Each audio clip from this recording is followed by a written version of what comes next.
अल्हम्दुलिल्लाहि वकफ़ा वस्सलामुन अला इबादिहिल्लज़ीना इस्तफ़ा अम्मा बअद।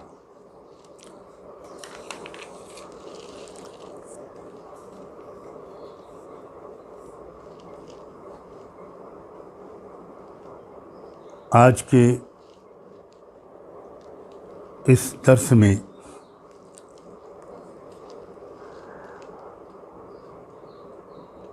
रहमत दो आलम सल्लल्लाहु अलैहि वालिहि वसल्लम के इरशादात के हवाले से और उनकी रोशनी में क़यामत की वो अलामात जो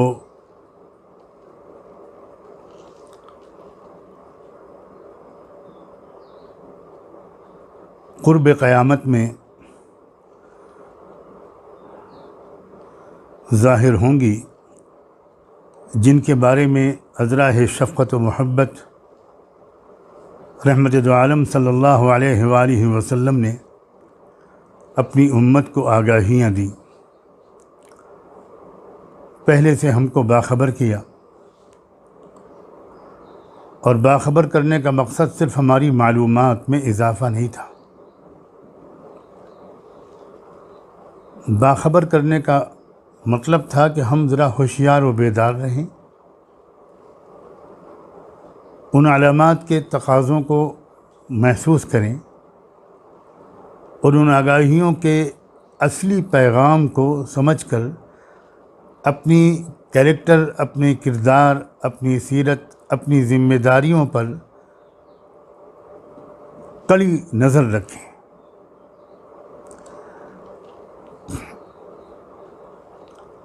बराह रास्त फितने दज्जाल की तशरीह से पहले और सूरह कहफ़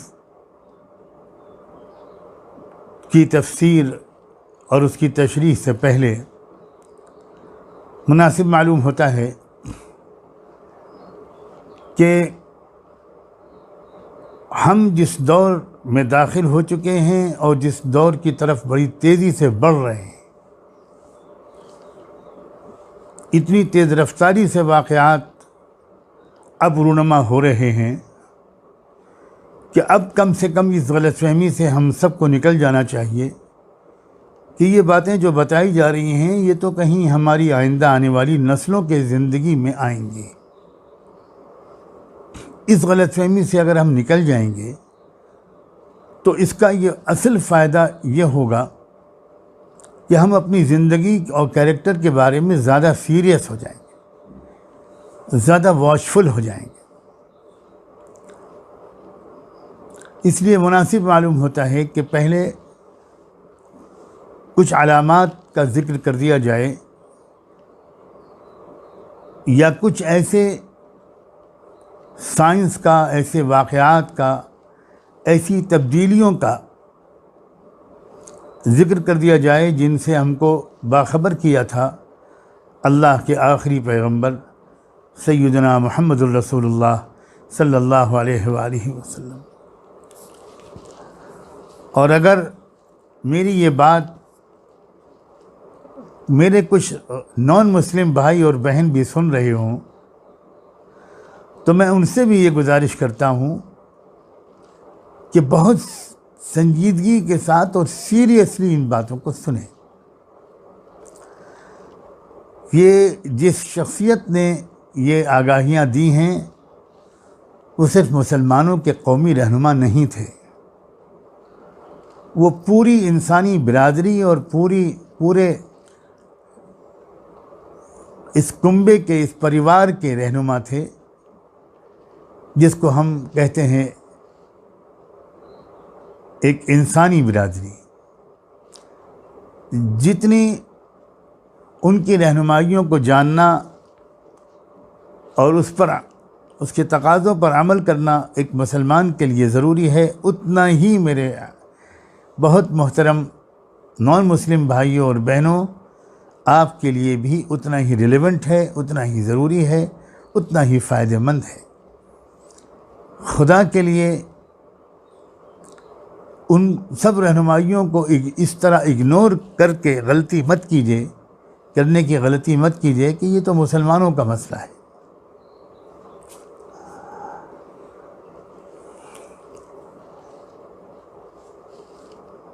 एक हदीस सुनाता हूँ आपको मैं सबसे पहले, जो सही बुखारी में, जो अल्लाह के रसूल के हदीसों की सबसे ज़्यादा ऑथेंटिक किताब है। उस किताब में ये हदीस दर्ज की गई है कि एक बार अल्लाह के रसूल सल्लल्लाहु अलैहि वसल्लम एक मजलिस में कुछ गुफ्तगू कर रहे थे। इतने में एक शख्स आया, गांव देहात का रहने वाला, और उसने आते ही एक सवाल किया अल्लाह के रसूल से कि क़यामत कब आएगी। उस वक्त आपने जो जवाब दिया वो ये था, इज़ा ज़यअतिल अमाना फंतज़िर अस्साअ।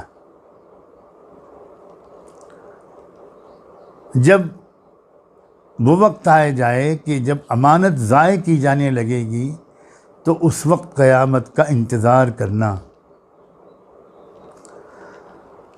उसने मज़ीद वजाहत तलब करते हुए पूछा कि ये अमानत के ज़ाय होने का क्या मतलब है, कैसे ज़ाय होगी ये अमानत। तो आपने फरमाया, इज़ा वुस्सिदल अम्रु इला गैरि अहलिही फंतज़िर अस्साअ। जब जिम्मेदारियां नाअहलों के सुपुर्द की जाने लगें तो फिर इंतज़ार करना क़यामत का। हम लोग अपनी उर्दू ज़बान में जो अमानत का मफ़हूम समझते हैं वो बहुत ही महदूद है, लेकिन कुरान और हदीस की ज़बान में अमानत कहते हैं हर बड़ी जिम्मेदारी को। तो इस हदीस में जो अल्लाह के रसूल ने फरमाया उसमें एक बात ये बताई कि जब जिम्मेदारियां ऐसे लोगों के सुपुर्द की जाने लगें जो उसके अहल ना हो, तो समझ लेना कि अब ये आखिरी दौर आ गया। अब ये जिम्मेदारियां सरकारी भी हो सकती हैं, हुकूमती भी हो सकती हैं, इदारों की भी हो सकती हैं, दीनी क़यादत, मजहबी रहबरी,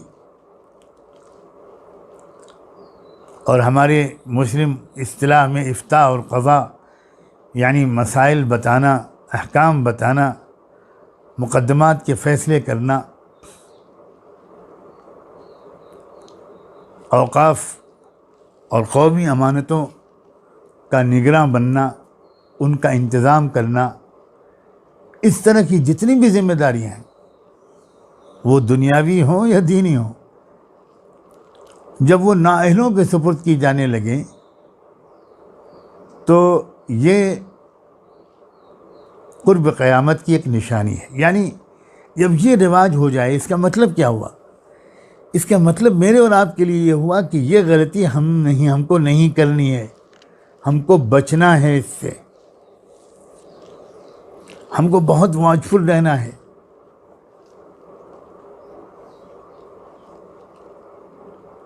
हर तरह की ज़िम्मेदारी हम उन अफराद के सुपुर्द करें जो उसके अहल हों। ये एक तरह से मुस्बत पैगाम है हमारे लिए, एक क्लियर हिदायत है। इतने हिस्से यानी ये तो हम अमल कर ही सकते हैं जहाँ तक हो सके। अपनी ज़ाती और ख़ानदानी मसलहतें हमें इस पर आमादा न कर दें कि हम ज़िम्मेदारियों को नाअहलों को सुपुर्द कर दें। ये बहुत अहम बात है। और क़ुर्ब क़यामत की अलामात के बारे में जानने का शौक़ मालूमात में इजाफ़े के लिए और एक दिलचस्प मौजू को इंजॉय करने के लिए माज़अल्लाह नहीं होना चाहिए। मुझे महसूस होता है कि यह आजकल का फ़ैशन बनता जा रहा है। अपनी इस्लाह के लिए और अपने को बचाने के लिए इस इल्म को हासिल करना ये मुफीद है। और मैंने इसीलिए आज की गुफ्तगू में अल्लाह की तौफ़ीक़ से ये मुनासिब समझा कि मैं पहले अपने नफ्स को और सब सुनने वालों और सुनने वालियों को इस बात की तरफ मुतवज्जे कर दूं कि महज मालूमात हासिल करने के लिए और आलमी हालात पर एक नए अंदाज से तबसरा करने के मज़े लेने के लिए ये इल्म हासिल न किया जाए। ये अपनी इस्लाह, अपनी तरबियत और अपने को बहुत मौलिक गलतियों से बचाने की नीयत से ये इल्म हासिल किया जाए। एक और बात अल्लाह के रसूल सल्लल्लाहु अलैहि वसल्लम ने इरशाद फरमाई, और ये हदीस भी सही मुस्लिम में। आपने इरशाद फरमाया, इन्ना बैना यदय अस्साअति कज़्ज़ाबीन फहज़रूहुम। क़यामत से पहले झूठ बोलने वाले बहुत होंगे। झूठ झूठ झूठ, हर तरफ झूठ होगा। तुमको चाहिए कि तुम उनसे ज़रा चौकन्ना रहना, बच के रहना। अब ये किसी एक मुल्क का मसला नहीं है कि फ़लाँ मुल्क में झूठ बोलने वालों की सरकार बन गई। ये एक पूरी आलमी कल्चर है। ये एक झूठ हर तरफ फैला हुआ होगा और झूठे लोग छा जाएंगे। इसका मतलब क्या हुआ? इसका मतलब ये हुआ, मैं ये अर्ज़ करना चाह रहा हूँ कि जिन बीमारियों के बारे में बहुत ज़्यादा अलर्ट रहने की ज़रूरत है वो है उस झूठ। अब जैसे आजकल एक ही बीमारी का चर्चा है और बराबर कहा जा रहा है एहतियाती तदाबीर, एहतियाती तदाबीर, एहतियाती तदाबीर। मास्क भी इस्तेमाल करो, ग्लव्स भी इस्तेमाल करो, बार बार हाथ धो, फासले मेंटेन करो, वगैरह वगैरह। तो इसका मतलब ये हुआ कि एक ज़माना ऐसा आएगा जिसमें झूठ की वबा आम होगी। और फिर इसका मतलब ये हुआ कि आपको बताना मकसूद नहीं है, बल्कि मकसूद ये है कि उस ज़माने में एक अच्छा इंसान बनने की ख्वाहिश रखने वाले को जिस पहलू पर बहुत ज़्यादा और सबसे ज़्यादा तवज्जो करनी चाहिए, वो उसमें सिर्फ कुर्ता, टोपी और दाढ़ी नहीं है, बल्कि ये है कि ये देखना चाहिए कि मैं, मेरे कौल और अमल दोनों में कहीं भी झूठ शामिल ना हो। इस ज़माने में वाकई जो शख्स झूठ से बच गया वो कामयाब हो गया, उसका किरदार साफ हो जाएगा। यह है मकसूद कि सलूक तसव्वुफ़ का, बैत होने का, मदरसों में पढ़ने का, दीनी मजलिसों में बैठने का झूठ ज़िंदगी से निकले। और शायद ये बात बिल्कुल सच्ची है कि जो इंसान खुद बिल्कुल झूठ नहीं बोलता, उसके अंदर झूठ को परखने की सलाहियत भी पैदा हो जाती। एक रोशनी उसके दिलो दिमाग में आती है जिससे वो झूठी बात और सच्ची बात में फ़र्क करने लगता है। एक और बात सुनिए, कुर्ब क़यामत की अलामात का बयान हो रहा है। ये हैं वो चीज़ें जिस पर हमको पहले गौर करना चाहिए, और गौर नहीं करना चाहिए अपनी सीरत व किरदार में तब्दीली इन हिदायत की रोशनी में लानी चाहिए।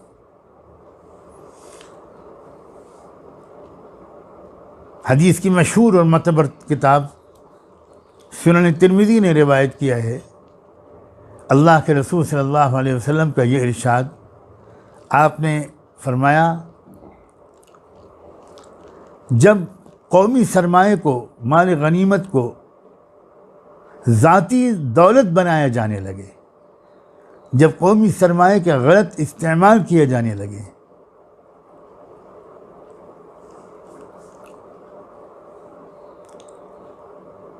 और अमानत को माल गनीमत समझा जाने लगे, और ज़कात को एक मुसीबत और एक बोझ समझा जाने लगे, और जब इल्म हासिल किया जाने लगे दीन के अलावा दुनियावी मकासद से के लिए, और लोग अपनी माँ की नाफरमानी करें मगर बीवी की हर बात माने, कितनी ज़बरदस्त आगाही है, कितनी ज़बरदस्त आगाही। ये जो रिश्ते हैं इनके दरमियान एक तवाज़ुन बरकरार रखना और तरजीहात और प्रायोरिटीज़ को ठीक से समझना और उसको निभाना, ये बहुत अहम बात है। ये है हकीकी दीनदारी की बातें कि इंसान का हाल ये हो जाए कि वो अपनी माँ की नाफरमानी, यहाँ ख़ास तौर पर माँ का जिक्र किया गया है, बीवी के मुकाबले में। और अगले जुमले में फरमाया कि दोस्तों को जो गले लगाए आदमी और बाप से दूर रहे और दूर रखे बाप को।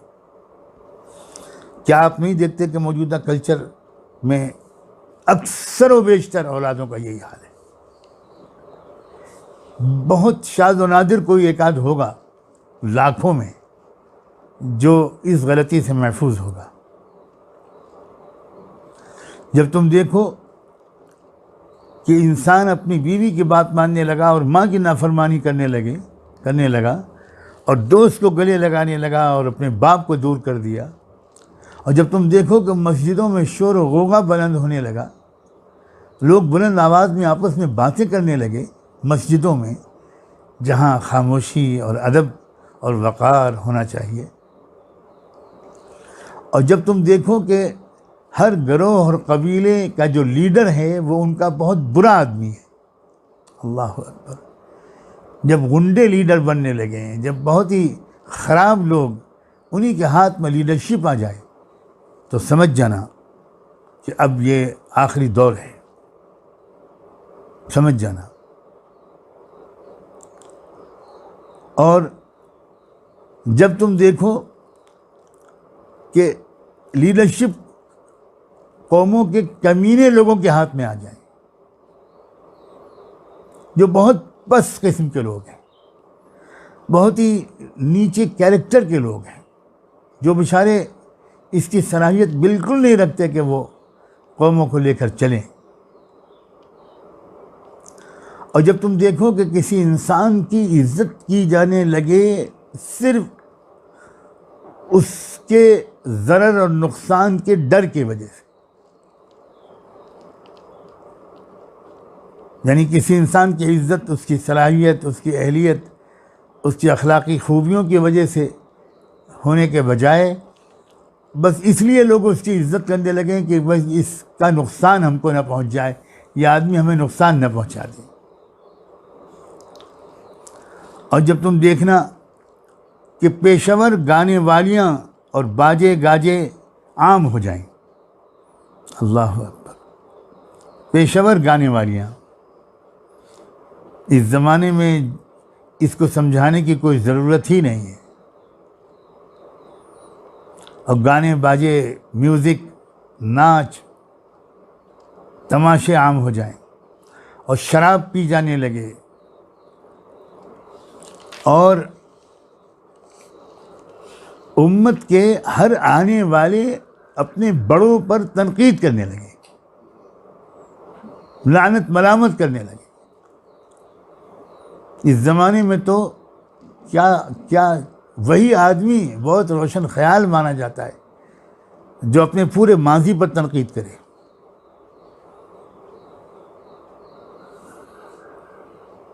तो आपने फरमाया जब तुम ये अलामात देखना तो उस वक्त इंतज़ार करना सुर्ख आंधियों का, अल्लाह ताला का अज़ाब और कहर तरह तरह की शक्लों में आएगा। ज़लज़लों का इंतज़ार करना, ज़मीन में धंसा दिए जाने का इंतज़ार करना, और चेहरे बदल जाएं, सूरतें मस्त हो जाएं और पत्थरों की बारिश होने लगे, ये सब होगा। और इसके अलावा इस तरह की और निशानियाँ वो भी ज़ाहिर होंगी। आपने फरमाया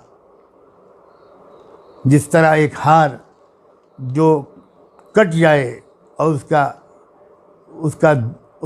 उसका धागा टूट जाए तो फिर एकदम से उसके दाने बिखर जाते हैं, उस तरह लगातार तरह तरह की मुसीबतें इंसानियत पर आती रही।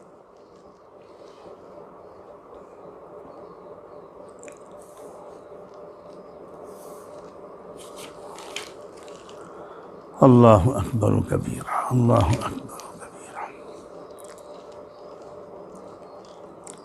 अब आगे मैं थोड़ा उन अलामात के बारे में आपको याद दिलाना चाहता हूँ जो स्पेसिफिक कुछ बड़े बड़े वाक़यात रूनुमा होंगे। ये जितनी अब तक मैंने बातें सुनाई हैं ये तो कैरेक्टर के मुताल्लिक़ बातें, इंसानी कैरेक्टर, ज़माने का आम कल्चर,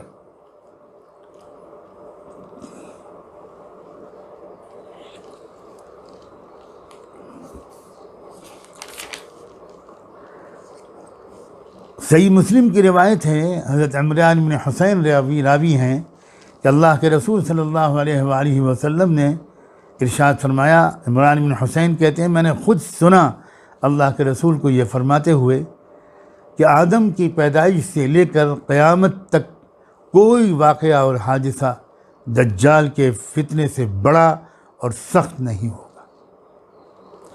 यानी बड़े बड़े इम्तिहानात जो आए हैं उनमें भी सबसे बड़ा इम्तिहान पूरी इंसानी तारीख़ में फितने दज्जाल होगा। इंशाअल्लाह आने वाले वक्त में अब ये मैं इसकी पूरी तशरीह करने की कोशिश करूँगा कि क्या फितने दज्जाल आना बाकी है या फितने दज्जाल आए हुए अरसा हो गया और हम उसी के दरमियान जी रहे हैं और अब फितने दज्जाल के शायद ये आखिरी दिन चल रहे हैं। अब बस सिर्फ दज्जाल का ख़ुद निकल कर बाहर आ जाना ये बाकी है और शायद आजकल उसकी तैयारियां ज़ोर व शोर पर हैं। उसका वक्त भी अब बहुत दूर नहीं है। फितने दज्जाल का वक्त दूर है, इस गलत फहमी से निकल जाइए। फितने दज्जाल तो ज़माना हुआ शुरू हो चुका और अब तो वो अपने आखिरी शबाब पर है और वो जब अपने आखिरी नुक्ते अरूज पर फितने दज्जाल पहुंच जाएगा तब दज्जाल के लिए बाहर निकलने के हालात बन जाएंगे, तब वो खुलकर सामने आ जाएगा।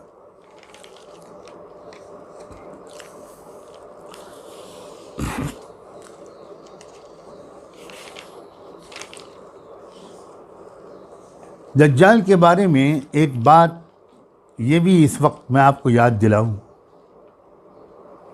और ये हदीस सही बुखारी और सही मुस्लिम दोनों में है।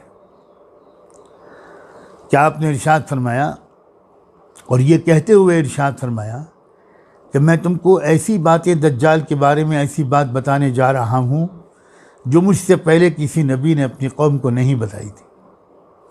और उस वक्त आपने एक बात ये फरमाई इन्नहु अअवर,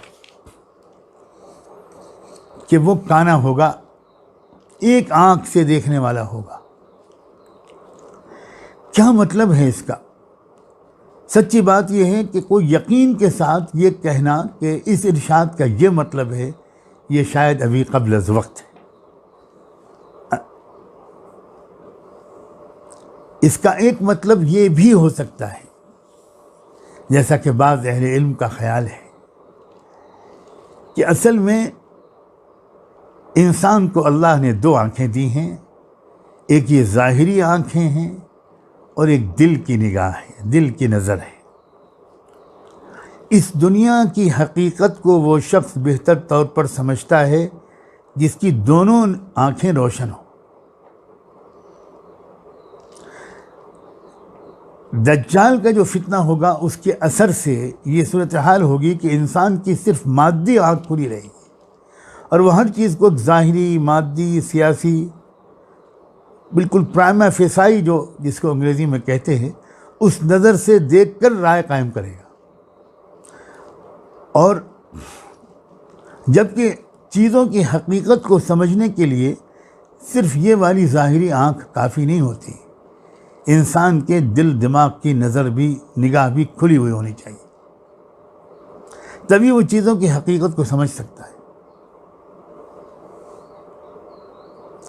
दज्जाल सारी दुनिया के इंसानों को ऐसा लगता है कि वो काना बना देगा। ये मैं समझाने के लिए बात अर्ज़ कर रहा हूँ। क्या मतलब काना बना देगा? यानी फितने दज्जाल की वजह से जो मोहलिक और मुज़िर असरात पड़ेंगे उसमें एक बहुत बड़ा असर ये होगा कि इंसानों की गालिब अक्सरियत की दिल की नज़र बंद हो जाएगी और वो धोखा आसानी से खा जाएंगे। दज्जाल जो धोखे में डालना चाहेगा, बड़ी आसानी से लोग उस बात को एक्सेप्ट कर लेंगे।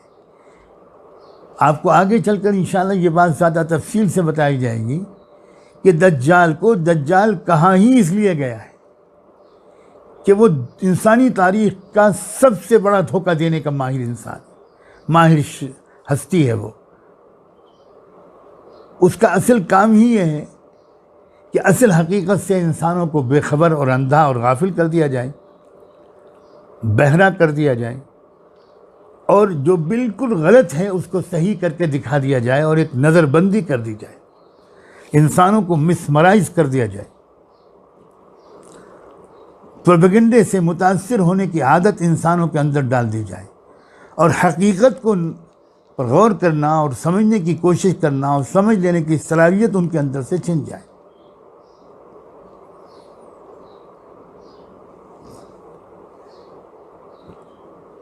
ऐसा मालूम होता है कि शायद आवर का ये मतलब है, और कोई बईद नहीं कि ज़ाहिरी तौर पर भी वो काना हो सकता है। हम नहीं कह सकते कि सिर्फ यही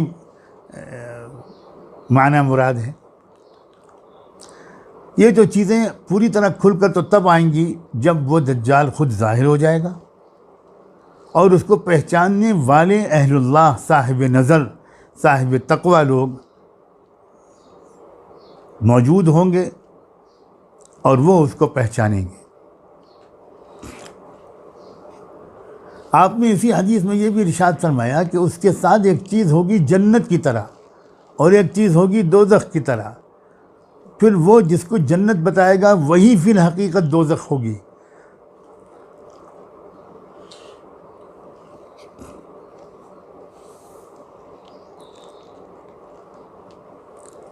अल्लाहु अकबर। यानी यूँ समझिए कि फितने दज्जाल में मुब्तला हो जाने वाले लोग, उनको वो दज्जाल उस खुदा की दी हुई ताकत का इस्तेमाल करके दुनिया में बड़े मज़े मज़े की ज़िंदगी गुजरवाएगा, और जो लोग उसके सामने सर झुकाने से इनकार कर देंगे, जो उसको खुदा मानने से इनकार कर देंगे, उनके लिए वो दज्जाल बहुत मुसीबतें खड़ी करने की कोशिश करेगा, फ़क्र फाक़े में उनको मुब्तला कर देगा, तरह तरह की परेशानियों में उनको डालेगा। यही तो है फितना, यही तो है इम्तिहान और आजमाइश। अल्लाह ताला अपने करम से हम सबको साबित कदम रखे, अल्लाह हमको साबित कदम रखे। और अगर सच्चाई पर जमे रहने की वजह से कुछ तकलीफ़ें बर्दाश्त करनी पड़ें तो अल्लाह हमको उसकी हिम्मत दे, अल्लाह हमको उसका हौसला दे। मेरा तो ख़्याल ये है कि इस वक्त सबसे ज़्यादा अल्लाह ताला से यही हिम्मत और इस्तिक़ामत की दुआ मांगनी चाहिए, क्योंकि सारी अगली कामयाबियाँ इसी हिम्मत और इस्तिक़ामत पर डिपेंड करती हैं। ये मिल गई तो सब मिल गया, और ये छिन गई तो फिर अल्लाह की पनाह। एक बात और समझिए, देखिए इस दुनिया को अल्लाह ताला ने हमारी ख्वाहिश के मुताबिक मज़े मज़े की ज़िंदगी गुजारने की जगह नहीं बनाया। हमारी सबसे पहली बड़ी गलती यह है कि हम इस दुनियावी ज़िंदगी को असल में एक मज़े मज़े की ज़िंदगी गुजारने का एक पीरियड समझते हैं, और इसीलिए जब कोई परेशानी आती है तो बहुत ज़्यादा परेशान हो जाते हैं। असल में ये दुनियावी ज़िंदगी इम्तिहान के लिए है, कोई ना कोई इम्तिहान मुस्तकिल लगा रहता है इस दुनियावी ज़िंदगी में। यह है ही इसलिए, और अंबिया अलैहिमुस्सलाम अल्लाह ताला ने भेजे इसलिए कि इंसानों के अंदर अच्छाई को कबूल करके नेक बनने की सलाहियत भी भरपूर है और बुराई की भी सलाहियत भरपूर है। इंसाफ की सलाहियत भी इंसान में भरपूर है और जुल्म की सलाहियत भी भरपूर है। इल्म की सलाहियत भी इंसान में भरपूर है और जहालत की सलाहियत भी इंसान में भरपूर है। इन्नहु काना ज़लूमन जहूला।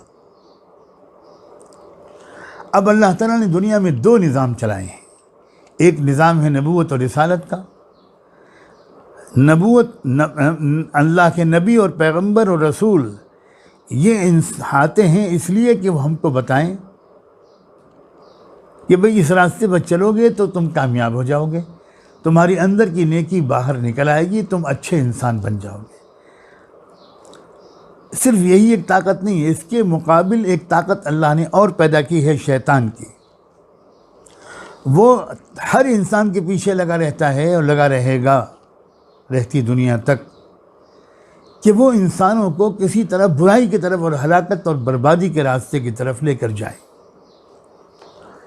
अब बिना किसी ताख़ीर और तफसील के ये मुझे कह देना चाहिए कि भलाई की तरफ बुलाने वालों का मुबारक सिलसिला मुहम्मदुर रसूलुल्लाह सल्लल्लाहु अलैहि वसल्लम पर ख़त्म हो गया, मुकम्मल हो गया। अब जो लोग लगे रहेंगे मोहम्मद रसूलुल्लाह के कदमों से, उनकी रहनुमाई लेते रहेंगे, उस पर अमल करने की कोशिश करते रहेंगे, गलतियों कोताहियों से माफ़ी मांगते रहेंगे, वो कामयाब हो जाएंगे, हर इम्तिहान में कामयाब हो जाएंगे। और दूसरी तरफ जो बुराई की दावत देने वाला शैतानी सिलसिला है, उसका आखिरी ख़ात्म का नाम होगा दज्जाल। और यूँ समझिए कि ये एक मुकाबला है बिटवीन मोहम्मद रसूलुल्लाह एंड शैतान, इब्लीस, ये समझिए। इसीलिए बाज़ अहलुल्लाह इस बात पर बहुत ज़ोर दे रहे हैं कि आजकल इस दौर में ख़ास तौर पर दुरूद शरीफ की कसरत और हर काम को इस्तेहज़ार के साथ सुन्नत के मुताबिक करने की आदत डालना, ये फितने दज्जाल से हिफाजत का एक बहुत अहम सबब है, क्योंकि इससे हमारा रिश्ता रसूलुल्लाह से रूहानी तौर पर जुड़ता चला जाएगा, मजबूत होता चला जाएगा। और जिसका रिश्ता उनकी ज़ात से रूहानी तौर पर मजबूत हुआ, सिर्फ ज़ाहिरी आमाल के सतह पर नहीं बल्कि क़ल्ब की मोहब्बत उनसे हो जाए, लगाव हो जाए, उन्स हो जाए, चलते फिरते उठते बैठते वो याद आने लगें, उनसे मोहब्बत की कैफियत हो, कभी कभी आँखें उनकी याद में नम हो। जब ये कैफियत होगी और ज़िंदगी उनके नक्श कदम पर गुजारने की संजीदा कोशिश होगी, तो ऐसी कोशिश करने वाला इस अजीम तरीन शख्सियत की रूहानी तासीर की बरकत से दज्जाल के फितने से भी इंशाअल्लाह महफूज रहेगा।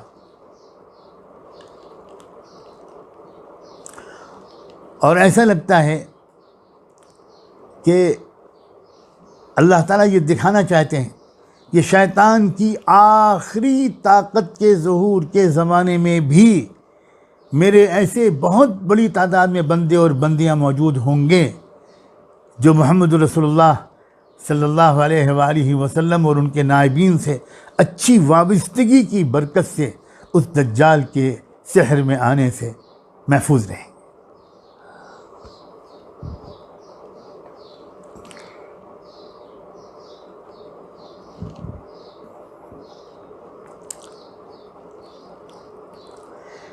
बहुत सी अहादीस में जो इस आखिरी ज़माने की अलामात के बारे में जो आगाहियाँ आपने दी हैं, उनमें एक और आगाही बल्कि खुशखबरी एक ऐसी शख्सियत के बारे में है कि जो जुल्म व इंसाफ और बुराई की ताकतों के ख़िलाफ़ एक फ़ैसला कुन और कामयाब जंग लड़ेगा। ये बहुत अहम बात है।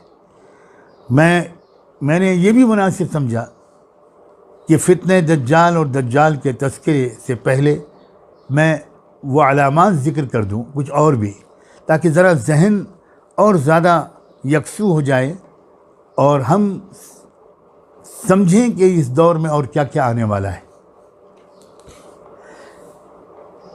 एक हदीस मेरे सामने है, सैयदना अबू सईद खुदरी रज़ियल्लाहु अन्हु से रिवायत है। कहते हैं कि अल्लाह के रसूल सल्लल्लाहु अलैहि वसल्लम ने इरशाद फरमाया यंज़िलु बिउम्मती बलाउन शदीदुम मिन सुल्तानिहिम हत्ता यज़ीक़ल अर्ज़ु अन्हुम। फरमाया मेरी उम्मत पर उनके हुक्मरानों की तरफ से सख्त मुसीबतें आ जाएंगी, सख्त इम्तिहानात आएंगे। अल्लाह अकबर। अल्लाह के रसूल, आपने बिल्कुल सच फरमाया, आपने बिल्कुल सच फरमाया। हम तस्दीक करते हैं कि आप सच्चे रसूल थे। आपने जो फरमाया था वो आजकल ज़ाहिर हो रहा है। तो जब ये हो रहा है जो आपने फरमाया था, यानी ये कि मेरी उम्मत पर उनके हुक्मरानों की तरफ से सख्त मुसीबतें आएंगी, यहाँ तक कि अल्लाह की वसी ज़मीन उनके लिए तंग हो जाएगी। अब देखिए इस वक्त क्या सूरत हाल है।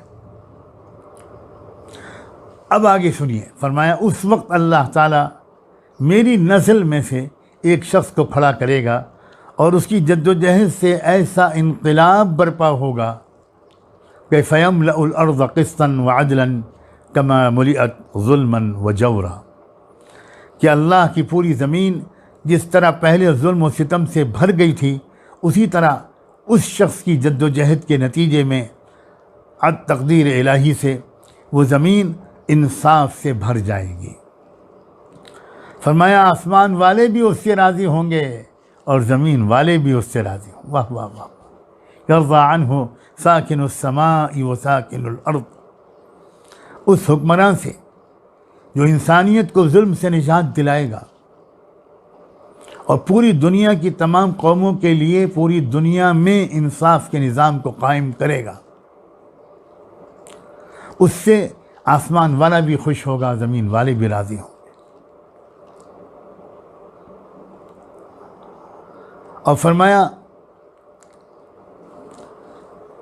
ज़मीन में जो भी बीज डाला जाएगा उसके आने के बाद वो ज़ाय नहीं होगा, उससे जो पौधा बरामद होना चाहिए वो बरामद होगा। और इसी तरह आसमान बारिश के कतरे रोक कर नहीं रखेगा बल्कि उनको खूब बरसाएगा।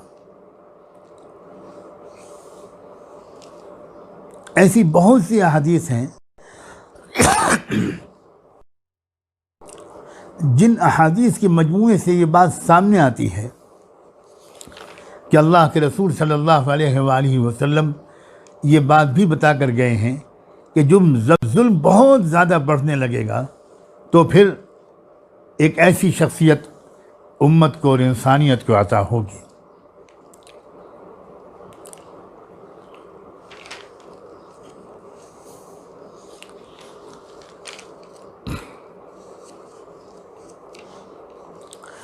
बहुत सी जो अहादीस आई हैं इस मज़मून की, अगर उन सब को मिला कर देखा जाए, मैं उन सब को या उनमें से कई को पेश करने के बजाय खुलासा पेश करता हूँ कि जब एक कुफ्र का, जुल्म का, शैतानत का, यानी दरिंदगी का, सरकशी का एक गलबा हो जाएगा पूरी दुनिया में, उस वक्त अल्लाह ताला उम्मत मुस्लिमा ही में से, बल्कि मुख्तलिफ़ रिवायात के मुताबिक खानवादे नबूवत से ही एक मर्द मुजाहिद खड़ा होगा और उस शख्स की जद्दोजहद से, मैं अपने अल्फाज ज़रा सोचते रहिएगा, कोई करामाती बात नहीं होगी बल्कि जद्दोजहद होगी, कुर्बानियों से भरपूर, बहादुरी और शजाअत से भरपूर। उस जद्दोजहद से दुनिया से जुल्म और सरकशी का ख़ात्मा हो जाएगा, पूरी दुनिया में सच्चाई और इंसाफ की फ़िज़ा कायम हो जाएगी, आसमानी और ज़मीनी बरकतें फिर से बरस पड़ेंगे। और ये भी याद रखिए कि उनके आने के बाद ही असल दज्जाल ज़ाहिर होगा। दज्जाल से पहले इमाम मेहदी का आना ये सही अहादीस से साबित है। यानी एक लश्कर इधर मुनज़्ज़म हो जाएगा और जिनके साथ पूरी दुनिया के वो लोग जो इस मुश्किल दौर में भी जुल्म के सामने जिन्होंने सर नहीं झुकाया, जो मुकाबला करते रहे, वही जमा हो जाएंगे उनके साथ। ये बहुत अहम बात है, ये बहुत अहम बात है। इसके बारे में मैं बार बार बाखबर करता रहूँगा इंशाअल्लाह क्योंकि ये साफ मालूम होता है कि ये एक तरह से ऐसा नहीं है कि लोग अपने आफियत कदों से निकल आएंगे, लोग अपने बिज़नेस मॉल से निकल आएंगे, लोग शादी के फंक्शनों से निकल कर उनके साथ जुड़ जाएंगे। ऐसा नहीं लगता, ऐसा बिल्कुल नहीं लगता। हदीसों में तो जो बात साफ आती है वो तो ये अल्फाज भी आए हैं, सही मुस्लिम की रिवायत है, हज़रत जाबिर रावी हैं, वो इरशाद फरमाते हैं कि अल्लाह के रसूल सल्लल्लाहु अलैहि वसल्लम ने इरशाद फरमाया, ला तज़ालु ताइफ़तुम मिन उम्मती युक़ातिलूना अलल हक़्क़ ज़ाहिरीना इला यौमिल क़ियामह क़ाल फ़यंज़िलु ईसा इब्न मरियम फ़यक़ूलु अमीरुहुम तआल सल्लि लना फ़यक़ूल ला इन्न बअदकुम अला बअदिन उमरा तकरीमतल्लाहि हाज़िहिल उम्मह। फरमाया मेरी उम्मत में एक गिरोह ऐसा रहेगा जो हमेशा हक़ के लिए लड़ता रहेगा। ए रब्बे करीम हम सबको उसमें शामिल होने की तौफ़ीक़ अता फरमा। ये बहुत अहम जुमला है, बहुत अहम जुमला है। बहुत से लोग सोचते हैं, बहुत से लोग पूछते हैं कि इस दौर में हमें क्या करना चाहिए। तो अल्लाह हमको अहले हिम्मत और अज़ीमत वालों में से बना दे। तो उनको तो ये करना चाहिए कि वो अपने अपने मुकाम पर अपने अपने इम्कानात के मुताबिक वो इंसाफ के कायम करने की जद्दोजहद करते रहें, तमाशाई न बने,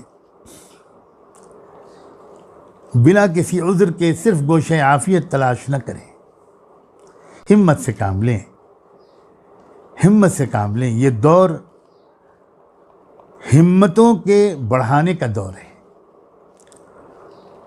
इस दौर में कमज़ोर ईमान की वजह से, शिकस्त खुर्दगी की नफ्सियात की वजह से और कुरान और सुन्नत से बराह रास्त रहनुमाई लेने के बजाय अपनी अक्ल से, दानिश्वरी से रहनुमाई लेने की वजह से इस तरह के मशवरे हमारे बहुत से दानिश्वर हजरात कौम को ये देने लगे हैं कि भाई ये जो वक्त है ये रिट्रीट का वक्त है। रिट्रीट का लफ्ज़ बोल रहे हैं, ये रिट्रीट का वक्त है, ये बस पीछे हट जाने का वक्त है।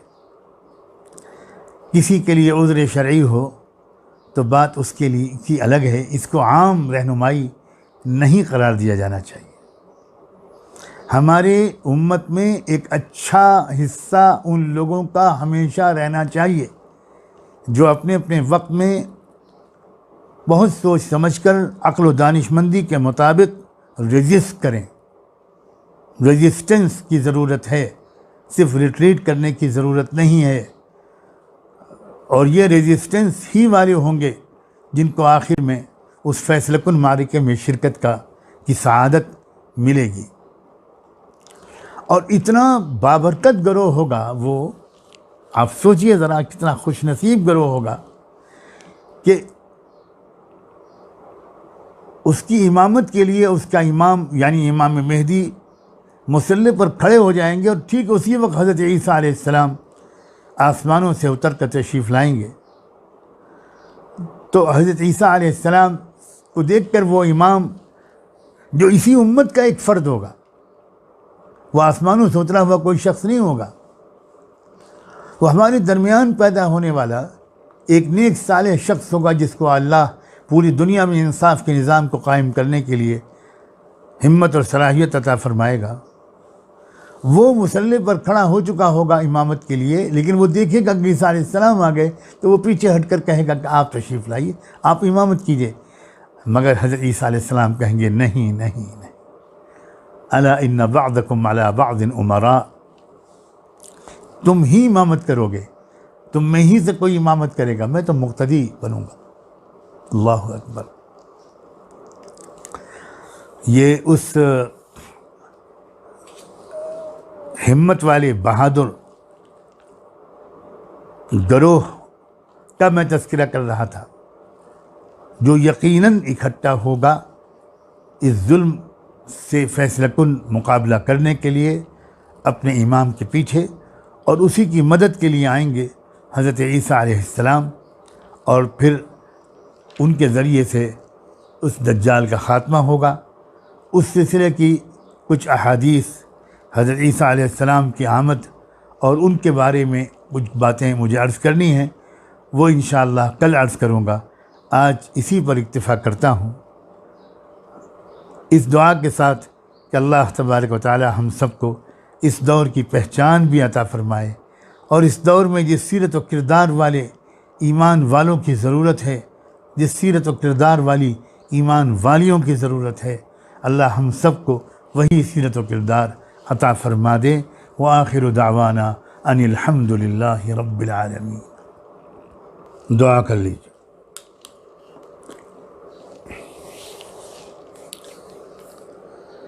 सुब्हानल्लाह व बिहम्दिही, सुब्हानक अल्लाहुम्मा व बिहम्दिक, नशहदु अल्ला इलाहा इल्ला अंत, नस्तगफिरुका व नतूबु इलैक, नस्तगफिरुका व नतूबु इलैक, नस्तगफिरुका व नतूबु इलैक। अल्लाहुम्मा सल्लि अला सय्यिदिना मुहम्मद व अला आलि सय्यिदिना मुहम्मद व बारिक व सल्लिम।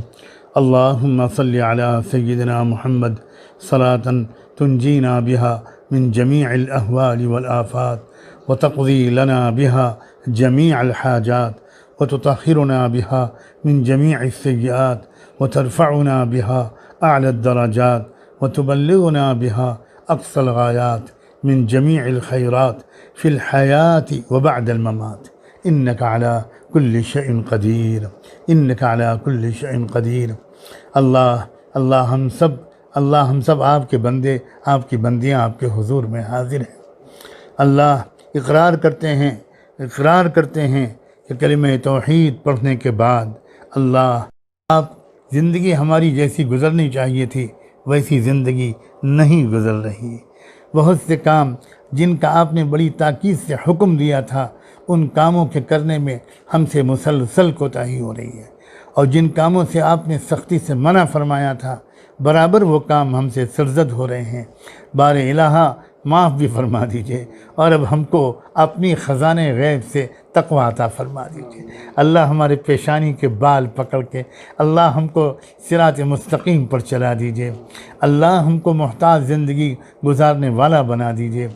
अल्लाह किसी पर हमसे जुल्म न हो, किसी का दिल न दुखे, किसी की हक़ तलफ़ी न हो, किसी की गीबत न हो, किसी से बदगुमानी न हो, किसी पर हम बुहतान न लगा दें, किसी से अल्लाह किसी के साथ गलत सलूक न करें। ए रब्ब करीम, हर एक की इज़्ज़त का ख़याल करने वाला हमें बना। ए अल्लाह, अगर कोई हमारे साथ ज़्यादती करे भी तो उसको भी बर्दाश्त कर लेने की तौफ़ीक़ अता फ़रमा। ए अल्लाह, माफ़ कर देने का हौसला नसीब फ़रमा, माफ़ कर देने का हौसला नसीब फ़रमा। अल्लाह, ऐसा दिल अता फ़रमा जिसमें किसी से दुश्मनी न हो, किसी के ख़िलाफ़ कुछ साजिशें करने का इरादा भी न हो, कीना भी न हो, हसद भी न हो, उज्ब भी न हो। ऐसा दिल अता फ़रमा जिसमें तकब्बुर न हो, जिसमें निफाक न हो, जिसमें शिकाक न हो, जिसमें आपस में फूट न हो। अल्लाह, जिसमें ख़ुद गर्ज़ी न हो, जिसमें बुख़्ल और कंजूसी न हो, जिसमें सखावत हो, जिसमें हमदर्दी हो, जिसमें ईसार हो। ए अल्लाह, जिसमें सब्र बर्दाश्त हो, जिसमें माफ़ करने की आदत हो, ऐसा दिल अता फ़रमा। ए अल्लाह पाक, साफ़ दिल अता फ़रमा, अच्छा दिल अता फ़रमा, ज़िक्र करने वाला दिल अता फ़रमा, अपनी याद से आबाद दिल अता फ़रमा, अपनी याद से तर ज़ुबान अता फ़रमा, अपनी याद से तर ज़ुबान अता फ़रमा। ए अल्लाह, हमको रूहानी सुकून नसीब फ़रमा, रूहानी सुकून नसीब फ़रमा, क़ल्बी इत्मीनान नसीब फ़रमा, क़ल्बी इत्मीनान नसीब फ़रमा, बशाशत और फ़रहत नसीब फ़रमा, इंबिसात नसीब फ़रमा। ए अल्लाह, घुट घुट के जीने के बजाय बशाशत के साथ जीने की लज्जत नसीब फ़रमा, बशाशत के साथ जीने की लज्जत नसीब फ़रमा। बशाशत के जो हकीकी असबाब हैं, ज़िक्र और अखलाक़ नबूवत, ए अल्लाह उनसे हमको आरास्ता फ़रमा। ए अल्लाह, हमको उनसे आरास्ता फ़रमा। उन तमाम आदतों, आमाल, अफ़आल, अक़वाल और फ़िक्रें और सोच और जज्बात, ए अल्लाह, जो उलझन पैदा करते हैं, अल्लाह उनसे हमको आफ़ियत के साथ छुटकारा अता फ़रमा। अल्लाह, हम आपसे पनाह मांगते हैं। अल्लाह हम आपसे पनाह मांगते हैं ऐसे इल्म से जिसका कोई फ़ायदा ना हो। अल्लाह हम ऐसे दिल से पनाह मांगते हैं जिसमें आपका डर और खौफ ना हो। ए अल्लाह, जिसमें गरीबों की मोहब्बत ना हो, जिसमें इंसानियत की मोहब्बत ना हो, जिसमें तंग नज़री और तअस्सुब हो, ऐसे दिल से हम आपसे पनाह मांगते हैं। ए अल्लाह, ऐसी दुआ जो कबूल ना हो और ऐसा नफ्स जो कभी आसूदा ही ना हो, इससे भी हम आपसे पनाह मांगते हैं। अल्लाह, हम आपसे नफ्स मुतमइन्ना का सवाली हैं, नफ्स मुतमइन्ना के सवाली हैं। ए रब्ब करीम, ए अल्लाह, हमको ज़िंदगी और मौत के फितनों से बचा, हमको अल्लाह माल के फितने से बचा, हमको औरत के फितने से बचा, और अल्लाह हमको ए अल्लाह अज़ाब क़ब्र और जहन्नम के अज़ाब से भी बचा, और अल्लाह दज्जाल के फितने से भी महफूज फरमा, दज्जाल के फितने से भी महफूज फरमा। अल्लाह, अपने इस ज़माने को, इसके चैलेंजेस को ए अल्लाह इसकी नज़ाकतों को समझने की सलाहियत नसीब फरमा, और इसके मुताबिक अपने कैरेक्टर को असर नो डिज़ाइन करने की तौफ़ीक़ अता फ़रमा। अल्लाह हिम्मत अता फ़रमा। ए अल्लाह, हमको अपनी इस्लाह की हिम्मत अता फ़रमा, इस्लाह की सच्ची तलब नसीब फ़रमा, शौक़ नसीब फ़रमा। अल्लाह, शौक़ नसीब फ़रमा। ए अल्लाह, वीरान हो गए हमारे दिल हर तरह के अच्छे शौक़ों से, और अल्लाह गंदे हो गए हमारे दिल बस किस्म के शौक़ों से। ए अल्लाह, हमारी हालत को दुरुस्त कर दीजिए। ए अल्लाह, हमारी हालत को दुरुस्त कर दीजिए। ए अल्लाह, ये माह मुबारक और ये रात के खूबसूरत लम्हात, ए अल्लाह, इशा और तरावी से फ़रागत के बाद आपके हुजूर में हाजिर है। बारे इलाहा, हमारे रुकू सज्जे को कबूल फरमा, हमारी रुकू सज्जे को कबूल फरमा। हम आपका वो कलाम जिसके बारे में आपने फरमाया, लौ अंज़लना हाज़ल क़ुरआन अला जबल, अगर पहाड़ पर भी हम इस कलाम को उतार देते तो वो भी फट पड़ता।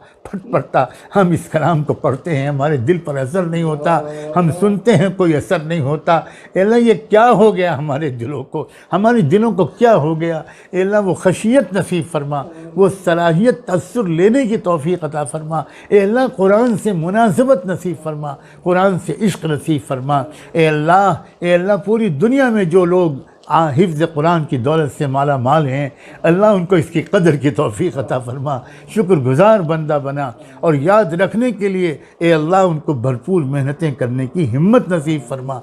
ए अल्लाह, कुरान याद भी हो जाता है मगर बहुत जल्दी भूल भी जाता है। बंदा बना दीजिए, कदरदान बंदा बना दीजिए, कदरदान बंदा बना दीजिए।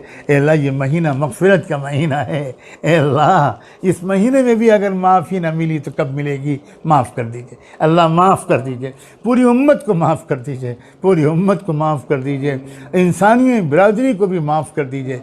इस वबा से अब जल्द छुटकारा अता कर दीजिए। जो बीमारी में मुब्तला हो चुके, अल्लाह उन सबको शिफा नसीब फरमा। और अल्लाह, इस बीमारी की वजह से, अल्लाह, इस बीमारी के बहाने ईमान का कोई ज़र्रा लेकर आपका कोई बंदा और बंदी आपके हुजूर में अगर हाजिर हो चुका, उसको शहादत का रुतबा अता कर दीजिए, उसको शहादत का रुतबा अता कर दीजिए। और जितने लोग अब बीमार हैं उन सब को सेहत व शिफा नसीब फरमा, उन सब को सेहत व शिफा नसीब फरमा। पूरे आलम पर से इस मुसीबत को उठा लीजिए और इसके बाद आने वाली मुसीबतों से भी छुटकारा अता फरमा दीजिए। ए अल्लाह, छुटकारा अता फरमा दीजिए। दुनिया और आखिरत दोनों जगह हम आपसे आफ़ियत और भलाई के ख्वाहिशमंद हैं, तालिब हैं, मोहताज हैं, साइल हैं, भिखारी हैं। अल्लाह, भीख का प्याला लेकर आपके हुजूर में हाजिर हुए हैं। जुमे की रात है, ए अल्लाह, जुमे की रात है। ए अल्लाह, रमज़ान के जुमे की रात है। अल्लाह, रमज़ान के जुमे की रात है, पहले अशरे की आखिरी रातों में से एक रात है। ए अल्लाह, इन सब निस्बतों का वास्ता देकर आपसे अल्लाह रहमत की भीख मांगते हैं। ये रहमत का अशरा है, आप रहमत की नज़र से हम सब को देख लीजिए और एक बार फिर रहमत ही का मामला करने का फ़ैसला कर दीजिए। राज़ी हो जाइए अल्लाह, ए अल्लाह, राज़ी हो जाइए। ए अल्लाह, राज़ी हो जाइए। ए अल्लाह, हमारे मुल्क में भी भाईचारे की फ़िज़ा कायम फरमा, इत्तेहाद की फ़िज़ा कायम फरमा, एकता की फ़िज़ा कायम कर दे।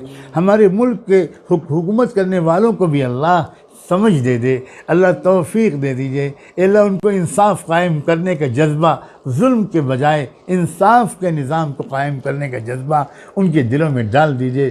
सारी मखलूक के दिल आपके हाथ में हैं। ए अल्लाह, आप चाहें तो इन्हीं हुक्मरानों से इंसाफ का काम भी ले सकते हैं।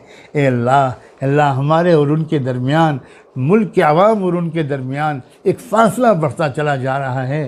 ख़ास तौर पर मुल्क के करोड़ों और करोड़ों से भी ज़्यादा गरीब आवाम ये समझ रहे हैं कि इस हुकूमत का हमको हमारा कोई ख्याल नहीं है। ए रब्ब करीम, इस फ़िज़ा को दूर कर दीजिए। ए अल्लाह, हम अपने मुल्क में मजबूती, तरक्की, भाईचारे की फ़िज़ा मांगते हैं और तमाम दुनिया के मुल्कों के लिए भी इसी का सवाल करते हैं। हमको अल्लाह इंसाफ के निज़ाम को कायम करने और मजबूत करने की कोशिश के लिए कबूल फरमा लीजिए। जब तक दुनिया में आप हमको ज़िंदा रखें, अल्लाह ईमान के साथ रखिएगा, नेक कामों की तौफीक के साथ रखिएगा और सेहत और आफ़ियत और हिम्मत के साथ रखिएगा।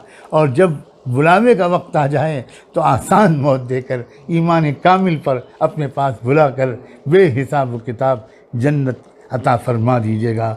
वसल्लल्लाहु तआला अला खैरि खल्क़िही सय्यिदना मुहम्मद व अला आलिही व सहबिही अजमईन बिरहमतिका या अरहमर राहिमीन।